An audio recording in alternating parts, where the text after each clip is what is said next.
तो आप सभी का स्वागत है साइंस मित्र सजल के यूट्यूब चैनल पर। आज हम लोग स्टार्ट करने वाले हैं क्लास 12th फिजिक्स का लेक्चर नंबर 2। आज हम लोग इस चैप्टर को स्टार्ट करेंगे कूलाम का नियम से, क्योंकि लेक्चर 1 में हो गया था, बाकी आगे का जितना है पोर्शन है। तो आप लोग अगर लेक्चर 1 नहीं देखे हैं तो अभी जाकर आप लोग लेक्चर 1 देख सकते हैं। तो ठीक है, स्टार्ट करते हैं। यहाँ पर कूलाम का नियम क्या होता है। कूलाम का नियम, इसका सबसे पहले परिभाषा लिखेंगे। विरामावस्था में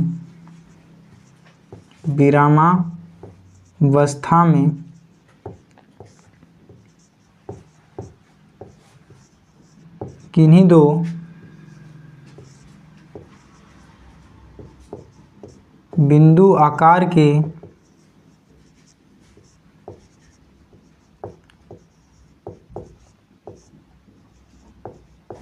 आवेशों के मध्य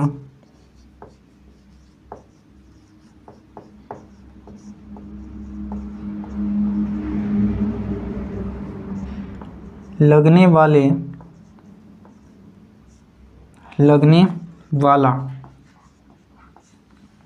स्थिर वैद्युतिकी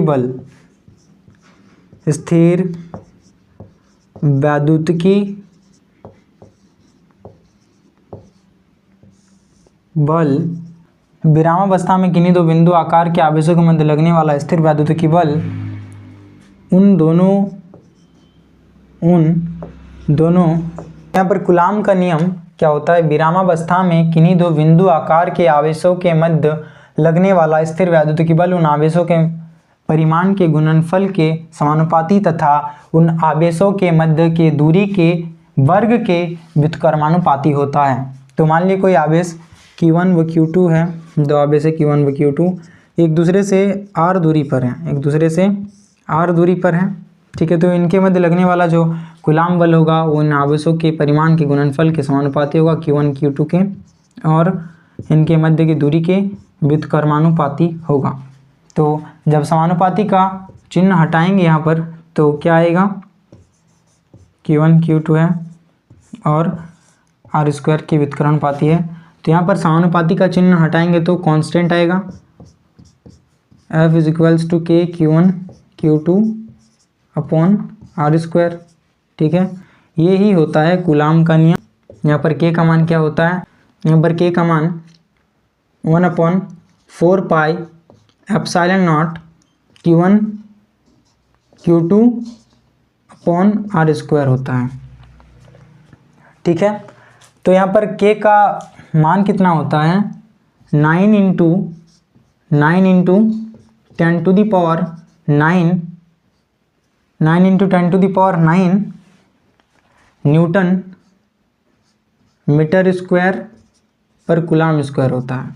और यहाँ पर एप्सिलॉन नॉट का क्या होता है मान, एप्सिलॉन नॉट का मान होता है 8.85 into 10 to the power -12 coulomb square पर न्यूटन मीटर स्क्वायर। आप लोगों ने क्लास 11th में पढ़ा होगा, यहाँ पर जो इसका मात्रक है वो यहाँ पर निकाला गया है। जैसे कि यहाँ पर K का मात्रक कैसे निकालेंगे, K का मात्रक निकालने के लिए क्लास 11th में आप लोगों ने पढ़ा है, F इज इक्वल्स टू जैसे है K is equals to K Q1 Q2 upon r square है। तो यहाँ पर K का मात्रक निकालना है हमें। तो K का मात्रक निकालने के लिए यहाँ पर इसको क्रॉस मल्टीप्लाई कर देंगे तो F r square upon K Q1, ये डिवाइड में आ जाएगा Q1 इंटू Q2, और तब इसका मात्रक निकालेंगे। आपका जानते हैं न्यूटन होता है, न्यूटन, और दूरी का जानते हैं मीटर होता है, तो मीटर स्क्वायर, और आवेश का मात्रक होता है कूलाम। तो यहाँ पर दो ठो आवेश है इसलिए कूलाम स्क्वायर। तो ऐसे करके यहाँ पर इसका निकाल लिए मात्रक, ठीक है। तो ऐसे करके हम लोग मात्रक निकाल सकते हैं, ठीक है। तो अब हम लोग देखने वाले हैं कूलाम के नियम का सदिश रूप। तो सदिश रूप में कुछ नहीं होता है, बस ये मूल बिंदु है 0,0, इसके सापेक्ष दो आवेश की स्थिति है Q1 और Q2, ठीक है। ये Q1 आवेश है और ये Q2 आवेश है। तो सदिश रूप का मतलब क्या होता है, उसका दिशा के साथ हम लोग बल को बताते हैं। जैसे कि यहाँ पर Q1 आवेश है, यहाँ पर Q2 आवेश है। यहाँ पर जो Q1 आवेश है वो Q2 आवेश पर बल लगा रहा है, कितना, Q यहाँ पर जो Q1 आवेश है वो Q2 आवेश पर बल लगा रहा है F F21, ठीक है, और जो Q2 आवेश है वो Q1 पर बल लगा रहा है F12, ठीक है। यहाँ पर जैसे कि दिखाया गया है यहाँ पर, तो F12 क्या हो जाएगा K Q1 Q2 upon R square, क्योंकि इन दोनों के मध्य का दूरी क्या है, R है, मान लिए कितना है, R है, ठीक है। और चूंकि यहाँ पर हम लोग सदिश रूप बता रहे हैं तो इसको दिशा भी बताना होगा। दिशा क्या है इसका, F12 का दिशा है R कैफ 12, और इसी प्रकार F21 बराबर हो जाएगा K Q1 Q2 upon R square R Kaif 21, यही होता है सदिश रूप, ठीक है। तो यहाँ पर जो F12 बल है और F21 बल है, इस बल का मतलब क्या होता है, जैसे कि F12 बल है, इस पर Q2 आवेश के कारण Q1 आवेश पर कितना बल लग रहा है, वही बल होता है F12 बल। और F21 बल क्या होता है, Q2 आवेश पर Q1 आवेश के कारण कितना बल लग रहा है, वही है F21 बल, ठीक है। इन दोनों बल का क्या होता है, इन दोनों बल का परिमाण बराबर होता है लेकिन दिशा अलग अलग होता है, इसीलिए इसका परिमाण क्या होता है, F12 बराबर F21 जो है इसका परिमाण बराबर होता है, लेकिन दिशा का बात करें तो दिशा जो होता है वो विपरीत होता है, ठीक है। इसका मतलब कूलॉम का नियम का सदिश रूप जो है वो न्यूटन के नियम का तृतीय नियम का पालना करता है, क्योंकि वो नियम भी कहता है कि समान परिमाण का बल लगता है लेकिन विपरीत दिशा में लगता है, ठीक है। तो वही नियम को यहाँ पर पालना करता है बस, ठीक है। तो यही होता है कूलॉम का नियम का सदिश रूप। वहाँ पर बस यही बताते हैं कि ये जो बल है वो किस दिशा में लग रहा है, वही होता है कूलॉम का नियम का सदिश रूप। अब हम लोग देखने वाले हैं जब आवेशों को किसी माध्यम में डाला जाएगा, ठीक है। तो मान लीजिए यहाँ पर कोई माध्यम है जिस पर दो आवेश हैं, ये कोई माध्यम है, इसका परावैद्युतांक या आपेक्षिक विद्युतशीलता जो है वो क्या है, मान लिए K है, ठीक है। यहाँ पर परावैद्युतांक और आपेक्षिक विद्युतशीलता दोनों एक ही होता है, इसको या तो K से परावैद्युतांक रिप्रेजेंट कर सकते हैं या फिर आपेक्षिक विद्युतशीलता यहाँ पर लिख सकते हैं एप्सिलॉन R, ठीक है। ये दोनों चीज़ एक ही होता है, बस दोनों का नाम अलग अलग होता है, इसको बोलते हैं परावैद्युतांक, इसको बोलते हैं आपेक्षिक विद्युतशीलता।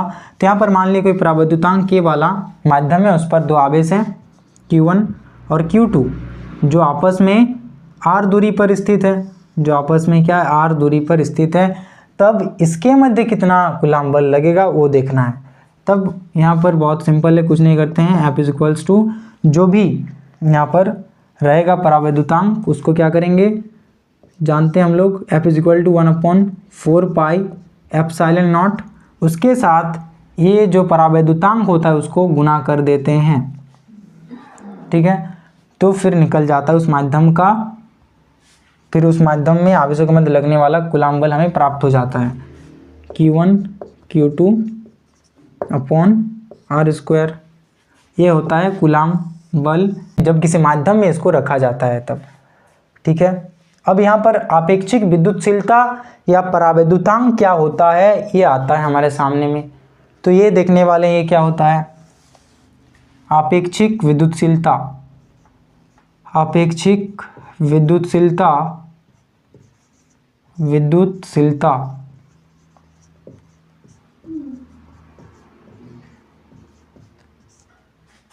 या परावैद्युतांक, परावैद्युतांक क्या होता है, क्या होता है, ठीक है। ये देखने वाले हैं यहाँ पर जो ये है परावैद्युतांक, ये क्या होता है वो देखने वाले हैं। तो लिखेंगे यहाँ पर दो आवेशों के मध्य, दो आवेशों के मध्य निर्वात अथवा दो आवेशों के मध्य निर्वात तथा माध्यम में लगने वाले बलों का अनुपात क्या होता है? आपेक्षिक विद्युतशीलता होता है। आपेक्षिक विद्युतशीलता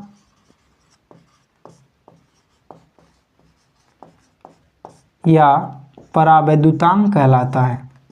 परावैद्युतांक कहलाता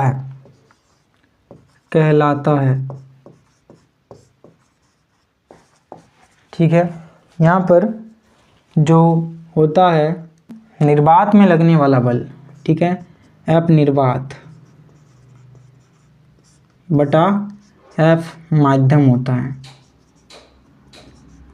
या फिर इसको ऐसे भी बोल सकते हैं, आपेक्षिक विद्युतशीलता बराबर किसी माध्यम की विद्युतशीलता बटा निर्वात की विद्युतशीलता, ये भी होता है आपेक्षिक विद्युतशीलता का, ये भी होता है आपेक्षिक विद्युतशीलता का फॉर्मूला, ध्यान में रखेंगे। ठीक है, नेक्स्ट टॉपिक देखने वाले हैं, क्या होता है अध्यारोपण का सिद्धांत। तो कूलाम के नियम का अध्यारोपण का सिद्धांत क्या होता है?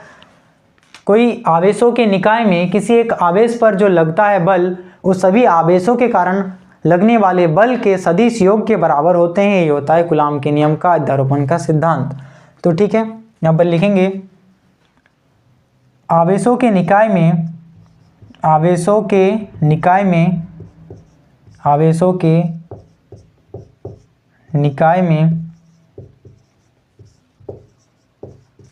किसी एक आवेश पर लगने वाला बल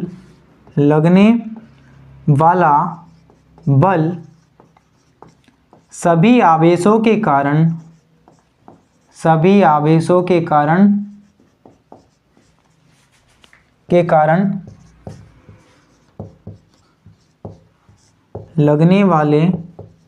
सदिश योग के बराबर होता है।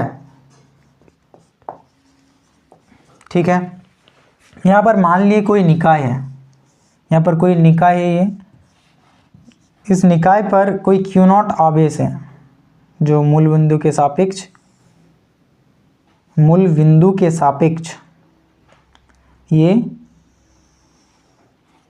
यहाँ पर कोई आवेश है मूल बिंदु पर Q1, इसके सापेक्ष R1 दूरी पर है। यहाँ पर कोई Q2 आवेश है, इसके सापेक्ष ये R2 दूरी पर है। यहाँ पर कोई Q3 आवेश है जिसके सापेक्ष ये R3 दूरी पर है। इसी प्रकार यहाँ पर NB आवेश है। ठीक है, इसी प्रकार यहाँ पर NB आवेश है। तो तब इस पर Q0 आवेश पर जो बल लगता है वो नेट बल क्या होता है? तो F net is equals to K Q0 Q1 upon R1 square plus K Q0 Q2 upon R2 square plus K Q0 into Q3 upon R3 square. इसी प्रकार NB आवेश के कारण K Q0 Q1 upon Rn square होता है। तो coulomb के नियम का जो अध्यारोपण का सिद्धांत होता है वो यही होता है, किसी एक आवेश पर किसी निकाय में बहुत सारे आवेश बल लगाते हैं तो वो बल सभी आवेशों के कारण लगने वाले बल के सदिश योग के बराबर होता है। ठीक है, तो अब हम लोग देखने वाले हैं नेक्स्ट टॉपिक क्या है, विद्युत क्षेत्र एवं विद्युत क्षेत्र की तीव्रता। तो सबसे पहले देखेंगे कि विद्युत क्षेत्र क्या होता है। विद्युत क्षेत्र किसी एक आवेश के चारों ओर का वह क्षेत्र जिस पर कोई अन्य आवेश इसके प्रभावों को अनुभव कर पाए उसे हम कहते हैं विद्युत क्षेत्र। और विद्युत क्षेत्र की तीव्रता क्या होता है? विद्युत क्षेत्र की तीव्रता इकाई परीक्षण आवेश पर लगने वाला स्थिर वैद्युतिकी बल विद्युत क्षेत्र की तीव्रता कहलाता है। ठीक है, तो यहाँ पर देखेंगे सबसे पहले विद्युत क्षेत्र की परिभाषा लिखेंगे। विद्युत क्षेत्र की परिभाषा लिखेंगे। विद्युत क्षेत्र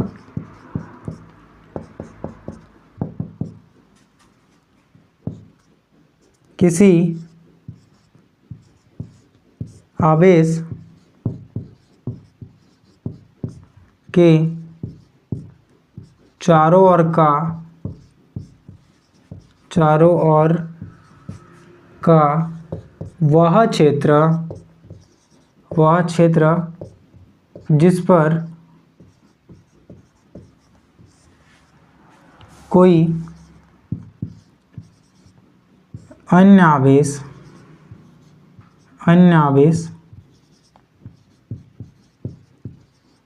इसके प्रभावों को अनुभव कर पाए, उस आवेश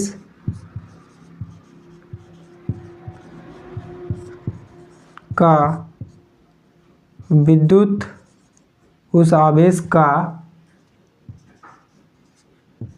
विद्युत क्षेत्र कहलाता है। ठीक है, तो ये होता है विद्युत क्षेत्र। विद्युत क्षेत्र की परिभाषा क्या होता है हमने देखा है। अब देखेंगे विद्युत क्षेत्र की तीव्रता क्या होता है। विद्युत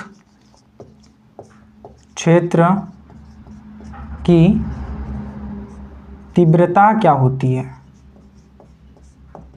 ठीक है, तो इकाई परीक्षण आवेश पर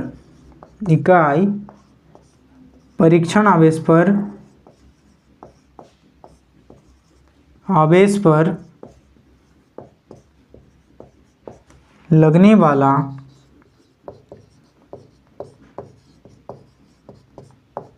स्थिर वैद्युतिकी बल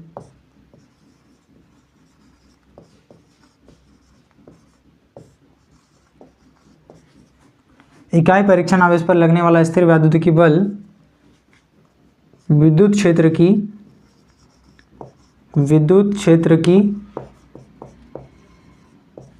तीव्रता कहलाता है। ठीक है, विद्युत क्षेत्र की तीव्रता को E से रिप्रेजेंट करते हैं यहाँ पर F/Q0। तो यही होता है विद्युत क्षेत्र की तीव्रता। यहाँ पर Q0 है परीक्षण आवेश क्या होता है? जिसमें उसका परिमाण जो होता है अत्यंत कम होता है और उसका प्रकृति क्या होता है, जनरली हम लोग धनात्मक आवेश लेते हैं। ठीक है, तो यही होता है परीक्षण आवेश। तो विद्युत क्षेत्र की तीव्रता क्या होता है और विद्युत क्षेत्र क्या होता है वो हमने देख लिया है। अब आप लोगों से मिलते हैं नेक्स्ट वीडियो पर, जो इसका लेक्चर नंबर 3 होगा। उस वीडियो पर हम लोग देखने वाले हैं आगे के टॉपिक्स। ठीक है, तो मिलते हैं नेक्स्ट वीडियो पर। और अगर आप लोगों को इस वीडियो पर कहीं पर कुछ दिक्कत आए तो फिर ज़रूर कमेंट करें। ठीक है, तो मिलते हैं नेक्स्ट वीडियो पर।